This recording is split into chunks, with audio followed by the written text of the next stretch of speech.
All right, welcome to Noon Whistle. My name is John Anzalone. We're missing Chris Troutier today. He had a previous engagement, but we're going to roll with three alumni, Sam Stebnitz, Connor Handel, and Kyle Schoenberg, 2018 graduates, right, guys? Correct. Yep. Best year of my life.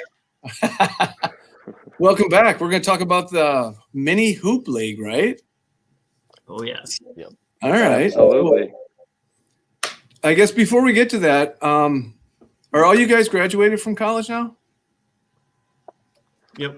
Yes. Correct. Graduated Okay. with a bachelor's. I am currently going for my master's. I know Connor is as well. Yep. Okay. Kyle and I are both getting our masters in accounting, in public accounting. Awesome. So let us know, where'd you guys get your undergrad? Start with Sam. So I went to UW-Madison after graduating from Elkhorn, and now I'm graduated and working as the brand manager at Stebnitz Builders. All right. Nice. Yep. I went to UW-Madison with Scuba, lived together all 4 years. Now I'm in my 5th year at Madison again. Like I said, getting my master's in public accounting. I went to UW Whitewater for 4 years, lived there for 4 years, and now I am back living at home, commuting to get my master's in business administration, and then I'll be taking the CPA. Well, congrats to all you guys. Congrats. And let's get into this mini hoop league. How did mini hoop league start? Scuba, you want to Yeah. take the reins? Yeah, I can kind of start. So a couple of us went to spring break together our junior year, which would have been 2017, and came back because we had played some pickup basketball down there and had this idea about getting together, once or twice a week to play pickup 2-on-2 basketball on a lowered rim in my driveway. So we started that, and it was really the three of us and then one other guy in our class, Colton Loomis, and we played twice a week. And then Connor started keeping stats, which really got us pretty excited. So Connor, you want to take that? So how low was the hoop? What was the hoop at? 8.5 feet we played on. 8.5 feet. So could anybody play, or was there like, hey, if you're too tall or you're too good, or how did that work? So we did have one forced retirement in the league, Mason Stebnitz. He also ended up being our first Hall of Famer, first ballot. He played on that state team when Elkhorn made it in 2019. He's like 6'5". I'm sure a lot of you watching probably know him, but he was just so dominant on an 8.5-foot hoop. I think the one game he had like 60 and 35, and we're like, all right, enough of this. Like, just totally ruins any competitiveness that we had in these games. He won the first MHL championship with Sam and my brother, and then after he dominated that entire tournament, we decided he had to probably be done. Forced retirement? Yep. So this whole mini hoop league evolved from you guys just saying, hey, this is a cool idea, let's go do it. Tell us how this thing kind of blew up and became this Elkhorn thing. Yeah, so like we said, it started with just 4 of us, and then we ended up inviting some of our other friends from our class to play, and usually we'd get about 7 or 8 guys, one guy keeping score, one guy keeping clock, and then we'd play 3-on-3 on Friday nights, and then we really started like keeping like a lot of stats. So we do points, rebounds, wins, losses, winning percentage as well. So I think people started to hear a lot about that. We made an Instagram page at the beginning of it when we had like 10 guys playing, just as kind of a joke. And then that really took off. We started doing those player profiles, and then more and more people asked to play. And like we said, like we really didn't say no to like anyone that wanted to play, besides maybe if we talked about Quinn McDonald, who's 6'11", so wouldn't have gone very well on 8.5-foot hoop. But yeah, so that really took off that summer after our junior year. So I forgot to mention, we talked before you guys got on that I'm talking to 3 MHL Hall of Famers here today, right? Yes, Correct. you are. Congrats. So 3 legends we have here today.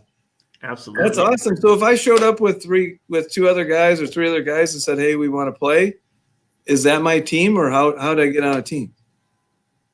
So the regular season was essentially based off like pickup hoops, like most people have played. You show up, we divide into 3-on-3 teams and we play. And we just cycle through guys. And then July 1st of every year, we would have a draft, a big event. People would get together, dress up, put on a presentation. Sam's dad would do a mock draft. And then we would draft teams. And we would have teams of 3 of however many people we had. And then we would play a tournament to determine a winner. In the MHL, how many teams were in the league? So the biggest year we had 17 teams playing in the playoffs. So that year we had obviously then 51 guys that were playing.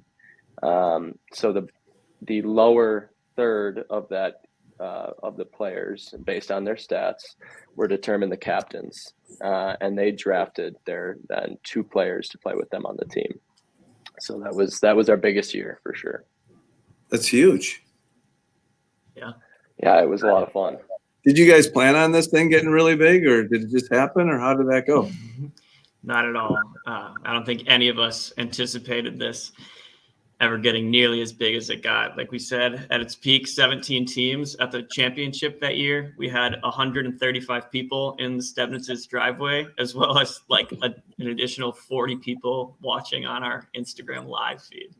Did you include things like, national anthem, announcing, video screens, any of that stuff? Oh, yeah. Scuba's dad would play the national anthem before pretty much every playoff game, which was really cool. Just kind of setting that atmosphere for the game. It actually was really it really set an atmosphere for the games, which was fun and very unique for a driveway basketball game. Yeah, it was kind of cool.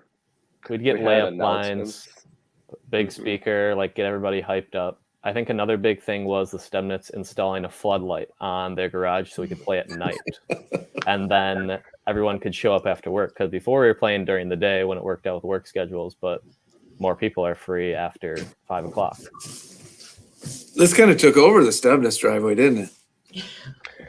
Yeah, for sure. It was for about 4 or 5 summers there, where that was what I would do. I would go to work during the day and then come home, and it was MHL probably 5 of the 7 days a week. And yeah, it was intense, but it was a lot of fun. We had a lot of fun doing it. So does the MHL still exist as it was?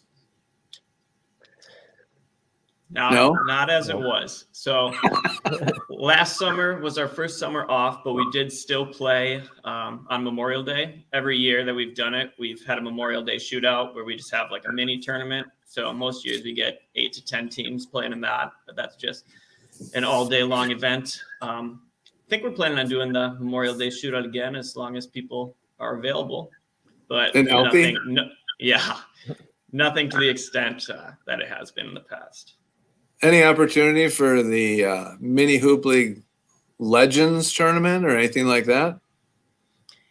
That would be a good idea. I know we've had a lot of older alum from Elkhorn that always try to challenge us, Rolando being the prime example, but he's never pulled up. We're always ready for a challenge. So how about Hall of Fame? Can they still get into the Hall of Fame? Is the Hall of Fame closed?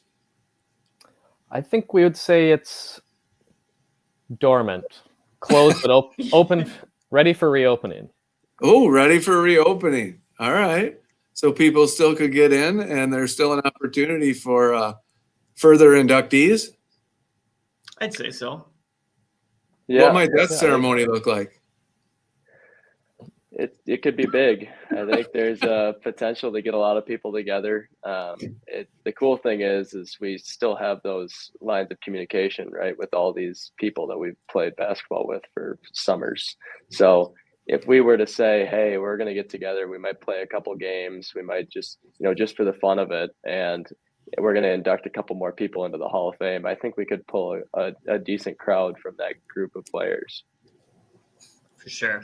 I think it'd be something that'd have to be planned further out to date than what we used to do, where it was text in a group chat, we're playing at 5, show up. Now it might have to be like a month out. So you're saying life's changed a little bit as far as responsibilities? I'd say just a little. Getting older kind of stinks. Got more stuff to do. More stuff. Kyle, maturity looks good on you. Thank you. So speaking of that, how does the body feel after you play on Memorial Day? Same as it did when you were 2018, 17? No, back then we would play like 6-7 games a night. I was dead after 2 games on Memorial Day last year. Couldn't even walk to my car. Yeah, it's definitely different. Plus, you get the new athletic kids that are playing, that were our age when we were having, at our primes, and now they're bigger and stronger and just beat us up. That's why you need that Legends game. Yeah. I think if we could get some waivers signed, we could probably make it happen. Yeah. I suppose you have to have different things now, like a hydration station and assistance to your car. Oxygen. Oxygen, waivers. Stebnitz's might need to get extra insurance. Yeah, that might have already happened after the crowds were pulling. Right. Yeah. So I've got a question for the group. Yeah. So I know we're all familiar with the trot shot back in the state tournament when Chris Trottier was playing in high school. What would you guys think is the shot in MHL history? Oh, I can think of a couple of good examples. Yeah, well, give him a chance to think about that, because I think, Connor, that's pretty slick that you slid in the old trot shot, state tournament, half court, throw it up, goes in. Chris Trottier is going to appreciate that because he couldn't be here to throw it in. Yeah. So way to score some points, buddy. I have one that lives a little bit in infamy, but it's still probably the most memorable shot Probably think of ever the same one. taken. Yep. So it was the day of graduation, and we decided to get some games in before we were graduating in 2018. And one of our players had a bit of an injury issue, but he took a shot to win the game. Yeah, he took a shot to win the game, and as he was coming down, he stepped on a crack in our driveway and really messed up his ankle pretty bad sprain. Now, again, this was the day of graduation, so we really didn't have much time to adjust. So he went to the hospital and made it back just in time on crutches to do graduation. All right, Kyle. I was thinking of a game that I was involved in. Yeah. This would have been 2018, so our largest turnout year ever. And it was me, Caden Griffiths, and Nate Mearsman playing against Eric Van Dyke, Stephen G, and Nick Giordano. And I don't know if I think the game was tied. And Nick Giordano hit a corner 3 that may or may not have been after the buzzer. But it was counted. But it was counted. Send them to the finals. Yep. So one thing you guys didn't have video review at that time, huh? You couldn't bring it back? No, technology is not there. Well, it sounds like there's the opportunity for continued Hall of Fame, maybe some continued games. And there's some other technology you could add to it. Video review might be an opportunity. For sure. All right. Hey, we're getting close, but I want to wrap up with thoughts on the UW Badger game tonight. What are you thinking? I like the Badgers in a low-scoring affair. I'll say Bucky 63, North Texas 57. Okay. Yeah, they're not going to be scoring a whole lot of points tonight. I think it's going to be Bucky 58, North Texas 52. Oh, okay. I'm never going to say the Badgers are going to lose, and I'm going to just go on a limb. I'll say the Badgers shoot 65% from the field, and they score 73 on them. 73-58. Ooh, High really score. good on. Nice, Kyle. Huh. All right. I'm going with the Badger win. So I'm just sticking with the group. I'm saying Badger win. I'm not going with any points, but it'd be fun to watch. For sure. You guys got anything else to add? Anything you want to close with or shout out to anybody you want to give? I know, Connor, you've already really rubbed the back of Chris Trottier. We appreciate that. Yeah. Shout out Trots for ditching us. We're really looking forward to hanging out with you.